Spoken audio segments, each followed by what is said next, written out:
Moin Moin, hier ist Dirk von Pixelfehler Hamburg. Heute zeige ich euch die Reparatur, den Austausch eines Displays in einem Golf 5. Es geht um das Display hier in der Mitte. Das Display wird in vielen Instrumenten eingesetzt, die aus dem VW-Konzern kommen. Also im Golf 5 ist es drin, im Touran, Caddy zum Beispiel, Tiguan oder im Toledo und noch einige mehr. Wichtig ist, dass man vorher, bevor man das Display bestellt, auch einmal guckt, ob es auch das passende ist, weil es gibt wirklich verschiedene Modelle. Von außen sieht das Instrument gleich aus, von innen ist das Display dann doch anders. Deswegen immer einmal bitte vorher den Deckel öffnen und gucken und mit unseren Artikeln vergleichen.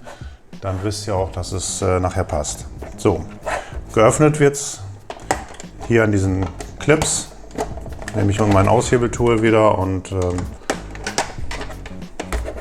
biege die Verschlüsse einmal kurz auf.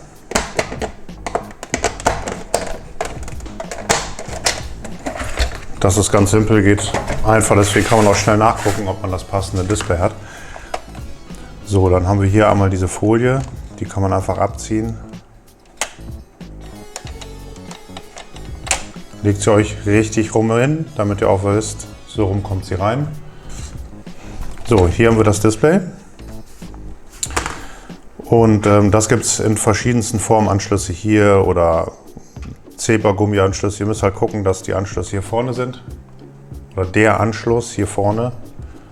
Das sieht dann so aus bei unserem Display. So, und dann wird das hier noch reingesteckt. Und hier unten ist ein ZIF-Stecker. Und von hier an der Seite muss man nur die Seiten ein bisschen, die Klemme ein bisschen hochheben. Das ist relativ simpel. So, dann hat man schon in der Hand. So, hier seht ihr nochmal den Stecker. Ich zeige dir mal so. Wenn man dann hier drauf drückt, an den Enden verriegelt er. Und wenn man dann hier von der Seite die Kante ein bisschen hochhebt, dann geht er auf. Und dann geht das Display da auch ganz leicht raus. Ich lege den mal eben an die Seite. So, jetzt holen wir das Display heraus. Hier ist es leicht gefedert, also von hier drücken, dass es hier über die Kante kommt.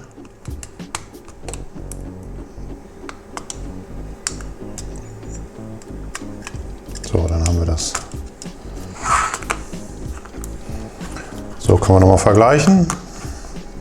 Wichtig ist, dass die Maße stimmen. Es gibt verschiedene Größen in dem VW-Tacho, das Kombi-Instrument und verschiedene Bauformen. Also es muss so aussehen. Das ist das von Distotron hier mit Goldkontakten, super Kontrast, also ist ein perfekter Ersatz für das Originaldisplay. So, das kann dann weg. So, von dem neuen Display nehme ich jetzt hier die Folie ab. Es ist immer eine Folie drauf, also sind keine Kratzer.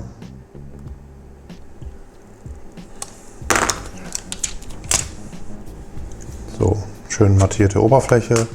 Rückseite ist auch eine Folie drauf.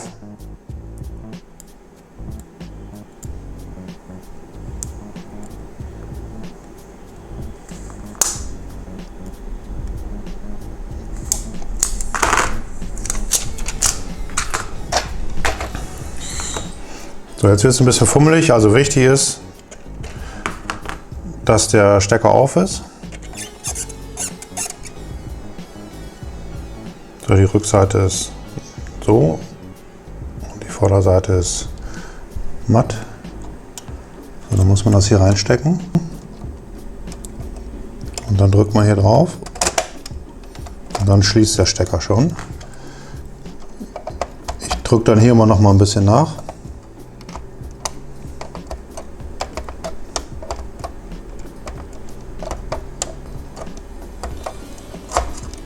So. Ich lege es erstmal rein und gucken wir mal, ob es passt.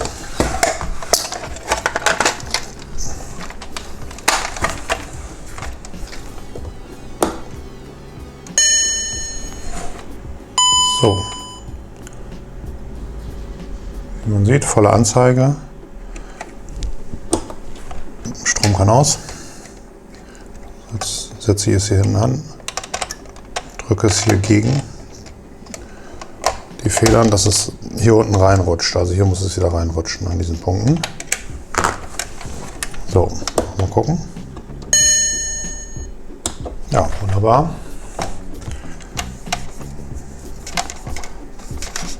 Mal die Fingerabdrücke runterputzen.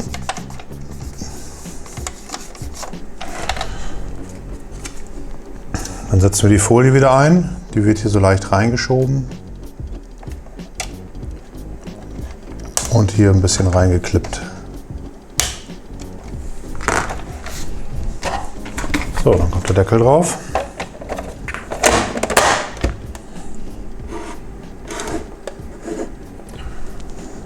Haben wir den Abschlusstest. Ja, Anzeige wieder perfekt. Das war der Austausch. So, unsere Ersatzteilnummer von dem Display ist 10981, PX 10981. Das Display könnt ihr bei uns im Shop kaufen. Wir verschicken es weltweit. Und wie immer, wenn es euch gefallen hat, gebt mir ein Like oder ein Abo. Und ja, viel Spaß und Erfolg beim Selbermachen. Bis dahin, ciao.